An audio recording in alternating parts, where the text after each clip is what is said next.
Saio hau Nafarroako gobernuak diruz lagundu du.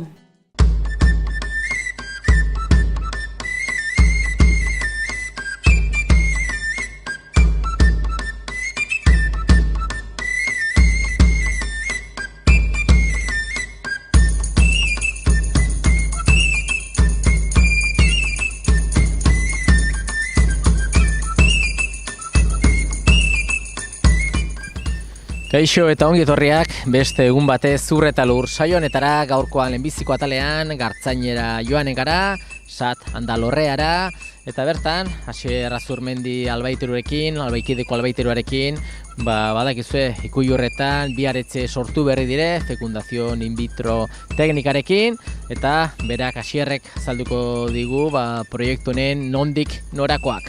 Gaia azaldatuaz, bigarren atalean Miren Meokirekin honen gara, bera Baztango hondakin teknikaria, eta berak badigu zeinbait aipamen egiteko ere, ikastaro bat dela medio, eta baita ere, beraien eguneroko dan lana zertan datzan, eta guk ere nun birtziklatzen dugun erakutsiko digu berak, eta azkenik saioari amaiera emateko, Aitor Bazterrika mendizainarekin egonen gara, berak, azken aldian ze lan egiten dabiltzen mendian azalduko digun, eta baita ere nola zenbait zienda bildu barden menditik, eta beste ardi eta behorra batzuk ere ateri aipatuko digu.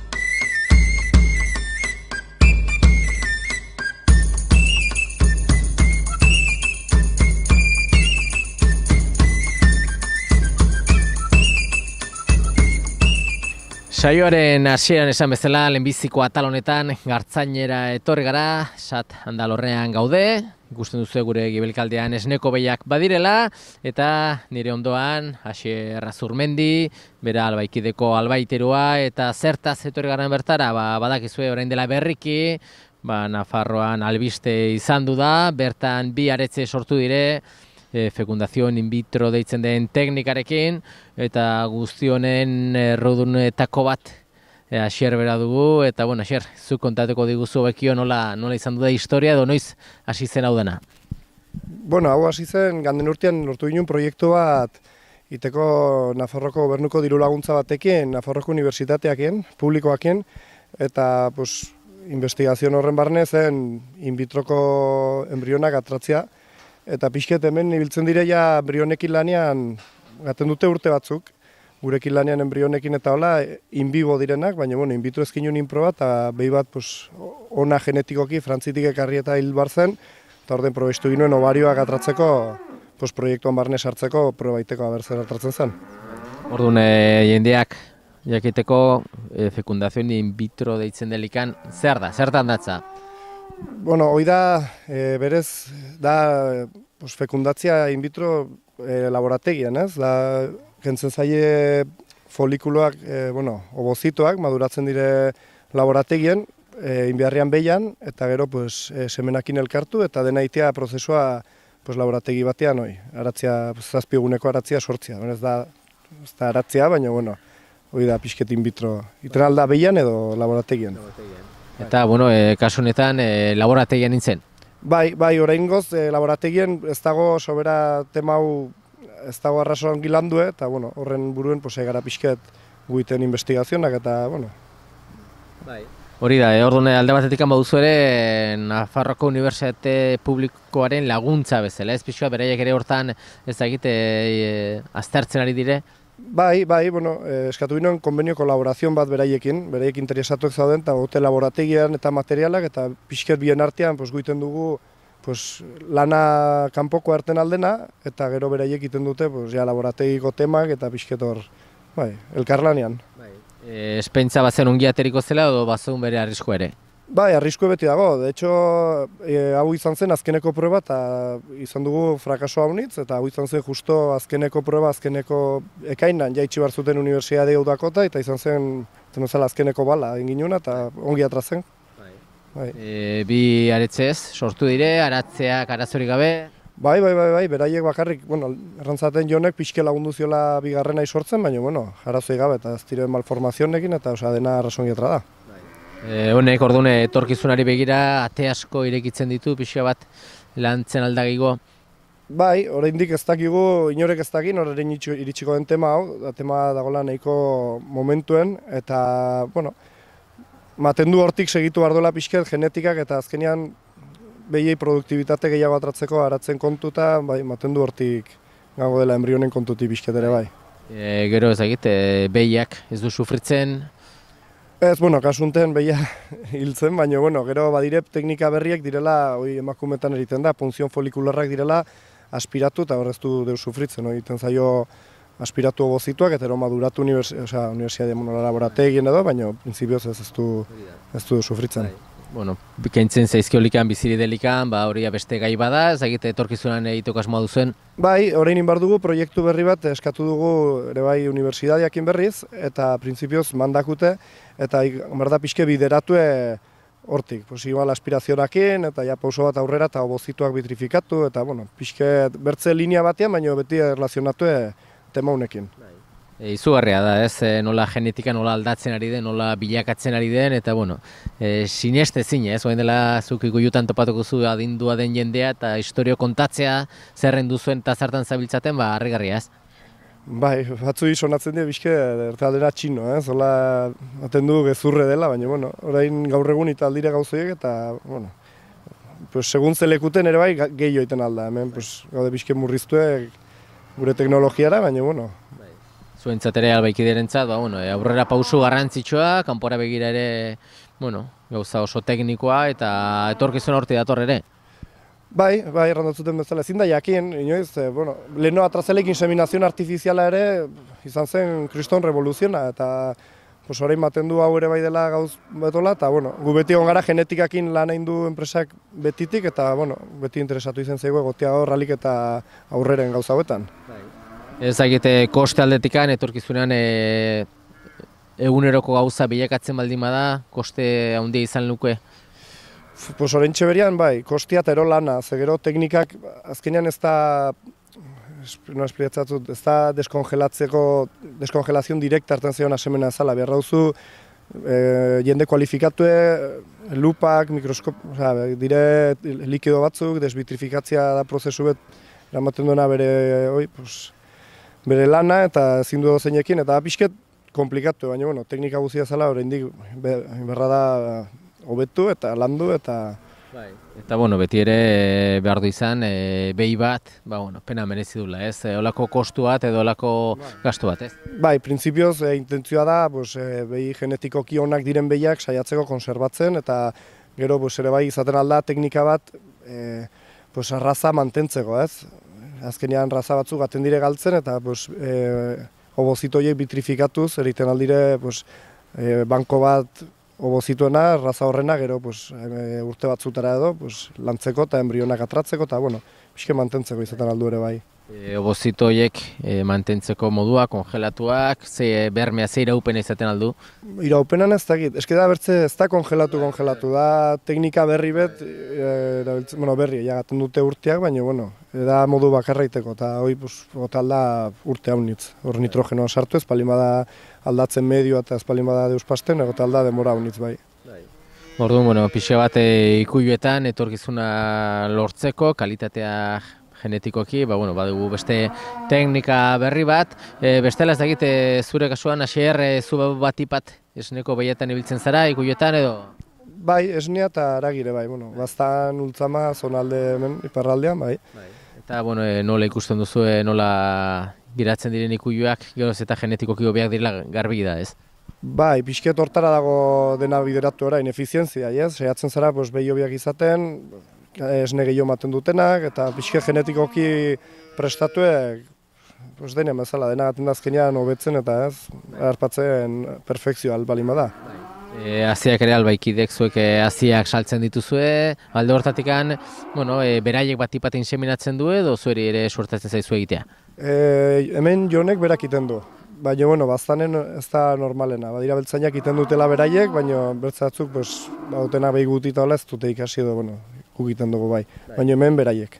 Arnakultza artifiziala edo inseminazio artifiziala gaur egunean behar duzu izan oso aditu egiteko edo teknikaldetik ez da hain komplikatu, ez? Zerraxa da.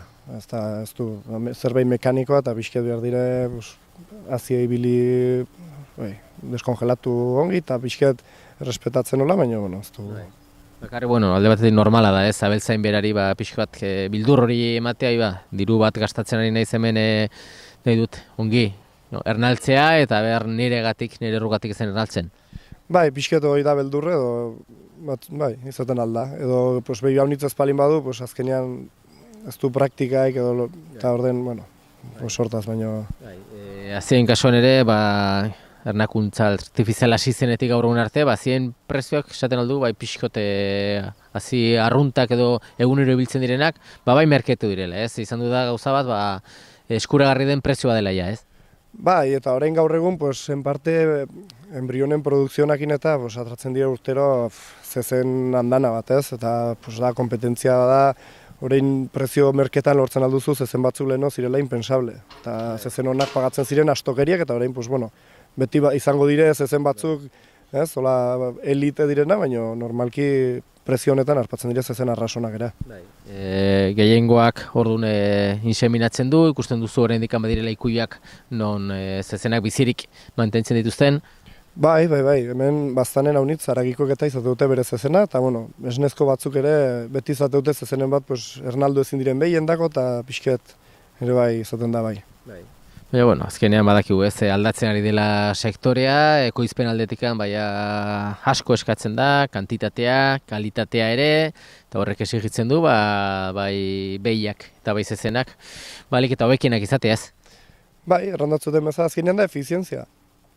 Zuzaiatu hartzara behi oberenak, estado salud honian egotia, eta behia matia litro honitz berak sufritu gabe. Azkenean ezin duzu edukire bai bortxatu behi bat beti topera, hortara daie pixket mundu guziko linea, azkenean markatzute hemen mundu guzien maso menos estatu batuek eta Kanadako zezenegez eta genetikak eta hortara dazte horiek ere bai, produkzioa goratzera eta kalidadian eta behiak izatea hori.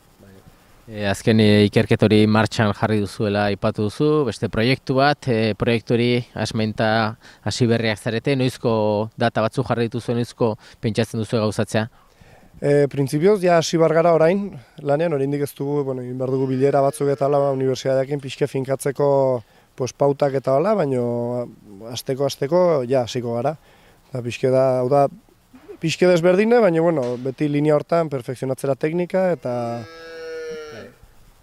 Udako porrak unibertsitateak hartzerako ekainerako gauzatuko da edo?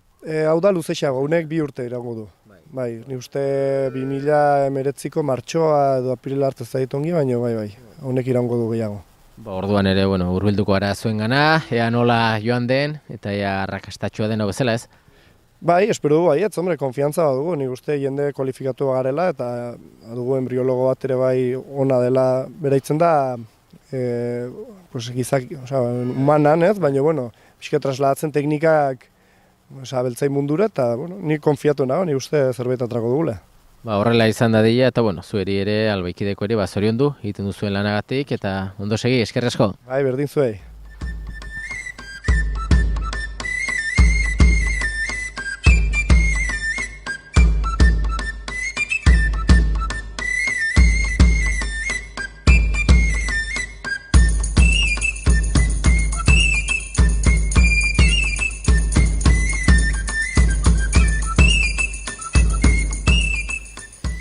Bigarren atal honetan, Miren Meokirekin gaude, eta badakizue bera, Baztango udalako hondakin teknikaria dugula.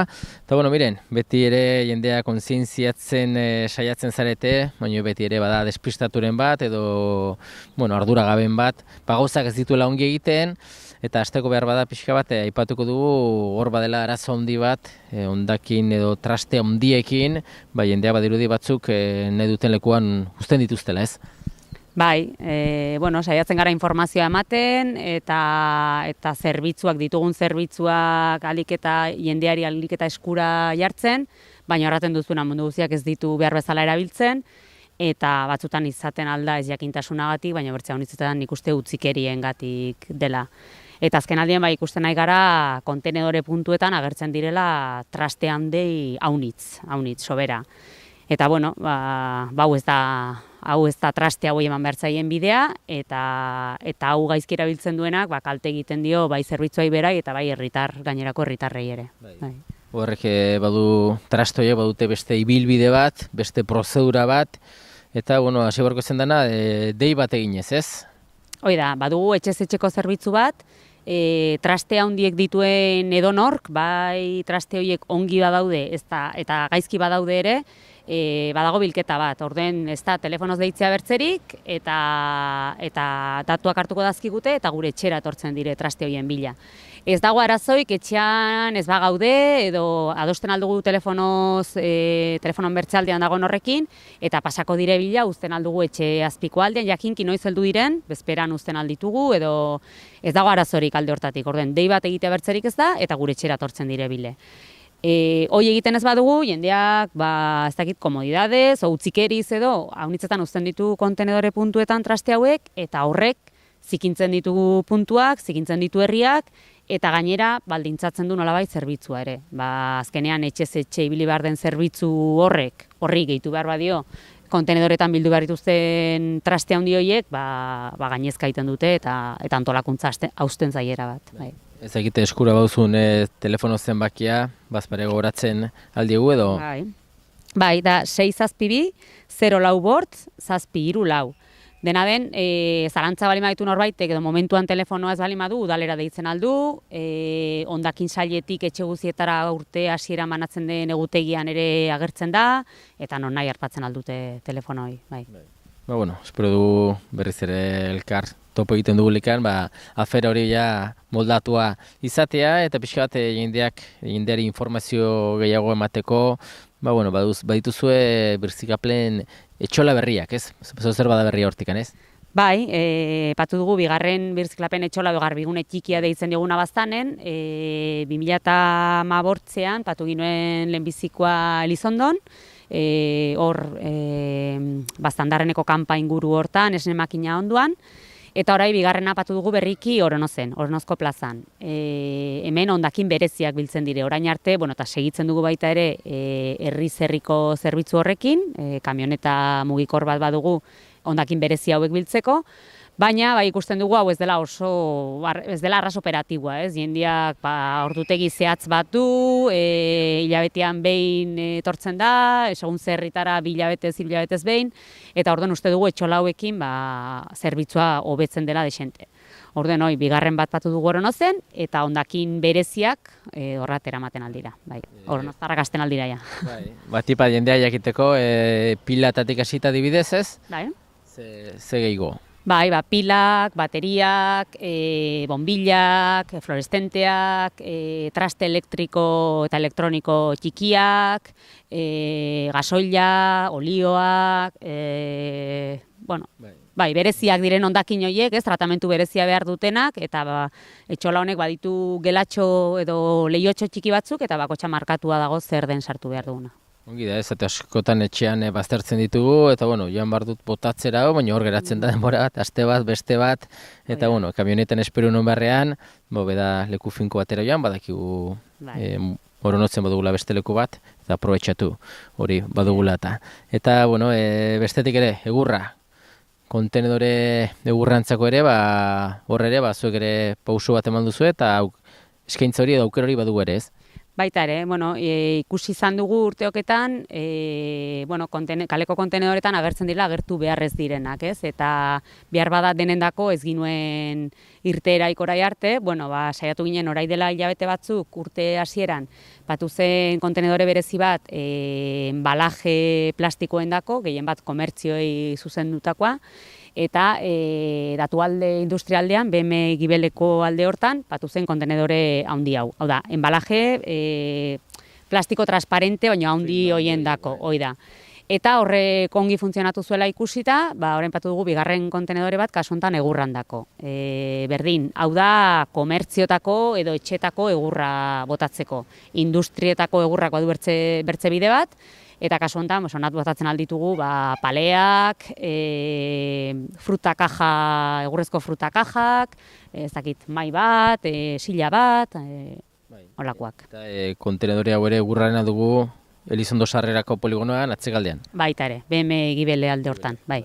Beste zerbitzu bat, beste aukera bat, eta gero ere, badakigu badirela konposta egiteko etxolak, non konposta egiten aldugun, baina gero ez da eiteagatik, gero jakin behar dugu, ze irten bide edo nola baliatu, balore handia duen gauza hori, ez? Horren inguruan ere ikastaro bat antolatua da, ez?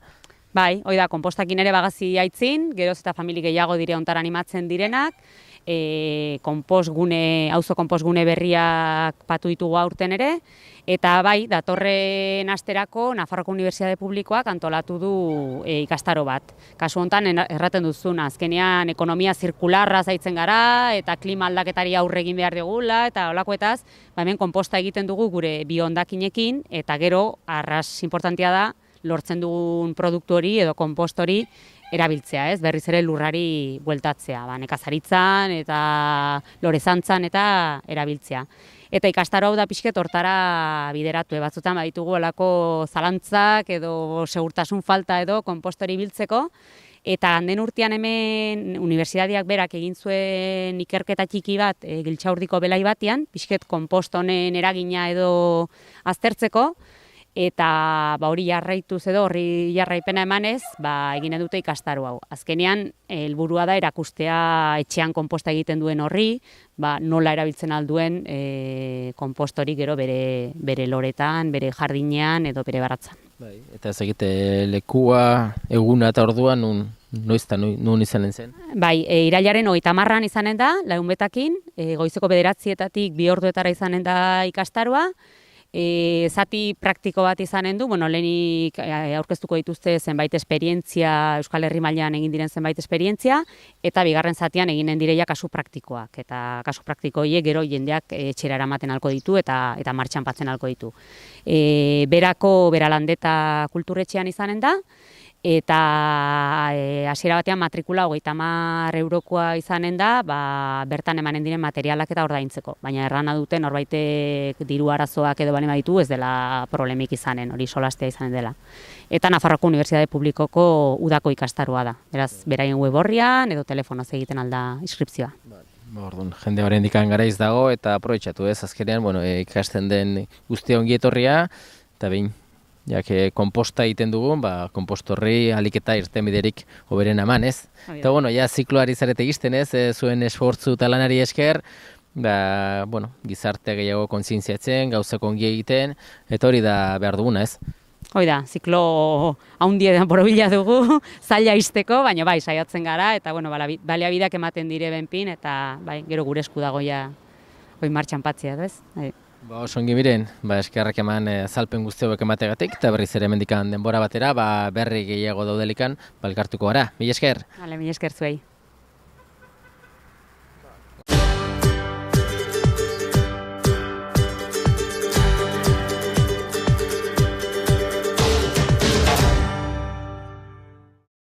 Saioa amaitzeko, Aitor Bazterrika Baztango udalako mendizainarekin gaude, uda bukatzea dugu, udazkena segidan heldu zaigu, eta Aitor, ez dakit sasoi honetan ze lanetan zabiltzate edo zer duzu egiteko? Mendilanak diriten orai, subentzioak egiten diren urteroko lan horiek, bi zatitan dire, alde batetik makinak bideak repasatzen eta bide berriek erekitzen eta mendietan, eta bezaldetik mendiko lanak, alambrezarrak bildu, udako garbiketak iain ziren, abuztuaren 15 baino lehen barrak ziren, hori dire udaletxea dituen plantazio gazte horiek eta pixket garbitu, eta orain dire trasmotxoak, desbroze batzuk egin barrak dire, bai hemen atxuelan, belaten indire desbroziak ere bai lizartzun, desbroziak inbarra dire erdizen, eta lizartzun ere oiniken bada bertze desbroze bat inbarra makinakin, eta bertze bat inbarra da ere bai saioara zazileik hor sagardeiko azpiortan beste puska eder bat ere bai, otar bat, hori inbarra da. Gero erdizko mendien ere inbarra dire sartute, pizzamarti sartute ezker badire inbertze elorri eta hola, eta horiek inbar dire bai atra, bakandu, pixket hazienda eta biltzeko, bertenaz ez da sarrerik jaide dena baitetzen, eta azkenean bazkaleku bet da, eta Nafarroko Gobernutik mandute laguntza hori egiteko. Eta, bueno, gelditzen diren pista, Poixkoneko pista luze hau, Poixkonetik aintzialdera daiena, hori dena repasatuta, baztarak dena desbrozatuta imar dire, materiala bota behar da, kunetak repasatu. Eta gero, subentziotatik aparte, udalak ere bai, aprobetxatu hemen daudela makinak, egin duena da, baziren hor bide batzuk nahiko kaskartza biltzenak, bat hemendik baileitik urbailora daien bidea, zagon arras gaizki eta hori repasatu dute, hori gelditzen da zapatzia eta baina denborak ez du lagundu, momentuz, orduan ezin da pasatu zapatzeko makine, eta gero Lizartzun, intuzte ere bai, Lizartzutik Mugako lepora bitartean 8 zabalgune.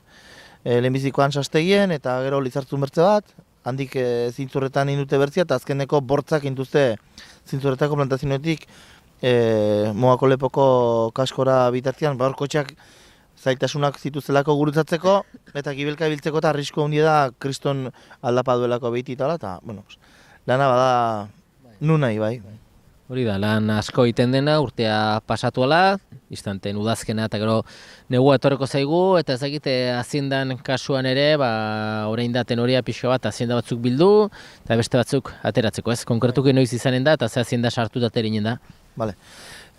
Erdi zabelateneko kasuetan izaten da, behiak atratzen direla eta sartzen dira ardiek eta behorrak. Behiak atratzeko epia dute azken egune irailako 20 eta 21 izango zen behorrak eta ardiek sartzeko eguna. Normalean 21 haunitzek egiten duzte behiak atra eta behorra sartu. Horren ez da... Eta haunitzetan seguro aurten ere tokatiko dela, behien bat ezin atrazte gelditiko dela mendien, abisetzen dakute eta gauziek gertatzen dire. Baina, normalean, ardiek duztenak behote abisetu lehenagotik, zenbat ardi sartu hartu zen, ze seinale duten eta gero gu jakiteko, eta behorratu zenak, berriz, torri behotu udaletxera, kortalak eske, eta zenbat behor sartu hartu zen, eta behor bakotxa behar du kortal hori betekin gan mendire. Kostaldetikan, koste ekonomikoa, nekazari eta beltzainei zenbat kostatzen zaie hazienda mendira ateratzea? Behorren kasuan 20 zerbait euro, xuxen ez dakit sentimoak eta nola diren, urtero aldatzen da pixket, baina 20 zerbait izanen da, 20 gutxi, eta potroen kasuan gutixago, 5 euro gutiago izaten da normalian, eta ardiek izaten ziren 10 sentimoen bueltan, ardi bakoitzeko. Nola, ze hazienda udana mendira ateratzen dena, ze mendiaz nola dago mendia? Bazka desentekin topatuko dire edo? Mendia momentuz bustia dago. Horrek badu eragin txarran ere ustez behiendako, behiak arrasongi egon dire euden, baina azkeneko irailan induen urite horrek, azkenean kakeriak eta ez zire behiak ungi bagatzen, ganderurtean aizeuek itorri ziren behiak behiti, mendi bertzenaz ongi dago. Bazkaldetik kristo mazka izan da urten guden, bai erdizen eta bai bilaten ere bai. Lizartzu ongi dago, gaur ibili gara ere bai eta ongi dago, azinda ongi dago. Orokorrian ongi, nik uste dut bazkalekoek zaintzen direla eta hor iten den inbertsioa azkenean abaitzen da. Lizartzun ere aixo nahi patu dut, desboze bat egin barra dela oiniken eta bat ine dela, belaten ere bai bada bertze desboze bat egin barra, azkenean mendi osoak gelditzen da garbi, bide bat inde Lizartzun orain arte Santxastegitik sarrerik ez zuen lekure, azkenean zaintzen dire bazkalekoek eta hori nabaitzen da. Azkenean hori da ez, bai behor eta ardi hauek, aterako direnak, mendira orain, noiz arte egonen direia beraiek? Atrabarko dute martxoak 15 baino lehenago, bai. Gero mendiek egon behar du haziendik gabe, horra aprobetxatzen da abonoak botatzeko eta itxiturak errepasatzeko. Eta hain behar diren beste nekazari bilera ingo dugu otsail aldera, eta horre erabakitzen dire ze beharrak badiren mendian eta horiek ere egiten dire epe hortan. Azken 10 dozena bat urtetan mendia asko betu da, ez? Dut esan,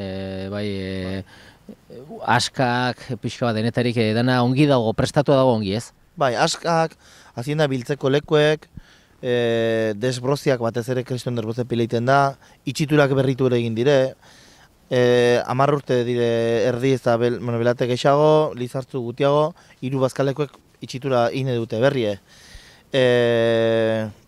Bai, nik uste diendia zela kejatzen azkenean udaletxetik da konpromiso handie 3 bazkalekoetan.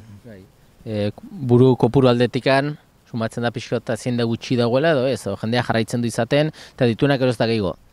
Aurten beraten bitiak guetixago, beti izaten zen 220 bat buru, eta aurten, azkeneko urte hauetan baina pitiak guetixago, nabitu erdizen segitzen dugu 500 bueltan, ezkara aurten ailegatu, baina gutigatik, urte batuten pasten da. Ardi dagokionez, ardiak erdizen sartzen dire 1000 eta piko buru, pentsatu aurten ere holatxu biliko da garela, Lizartun ardieko burue handitu de, belaten pentsatut mantenduko dela, ez da ardia handi sartuko ere. Eta behorraldetik, Lizartun behorra hondiz ez da sartzen. Erdizen 200 buru gola ibiltzen da, eta belaten berriz, eta noi bet buru edo ibiliko da. Azkeneko urtetan nik uste tendentzia mantendu egiten dela. Zuengan, orain aurke ospatuko den Pireneik Arrazako feriak mendizainengan ondoriorik, tokatzen zaizu ez zer berexi lanen bat egitea edo deus ere ez? Herri hurbilen deus ere, zuek egingo mendira, antza bezala.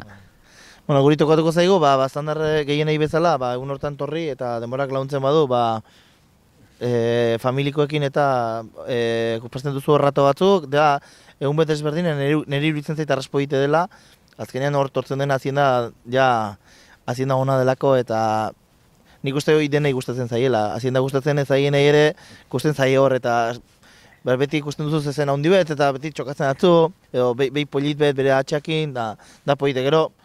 Da bertze zerbait, Elizondon antolatzen den bertze zerbait, jendia ere erakartzen duena, ez? Eta nire ustez da arrasaste buru polite. Espero dugu orduan ere eguraldi polita egitea, eta berriz ere Aitor Zurrekin berri gehiago direlikan, gaien bat solasteko, elkar topo inen dugu, eta orduan ere aipatuko dugu, eskerrik asko eta beste bat arte. Bale, zuei.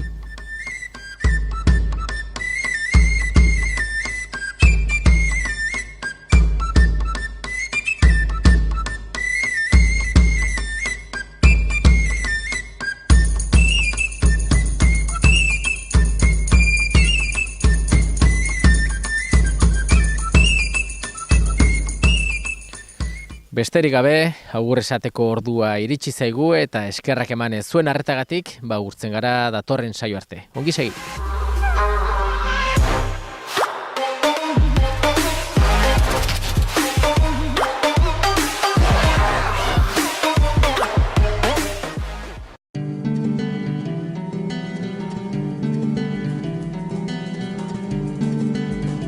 Saio hau Nafarroako Gobernuak diruz lagundu du.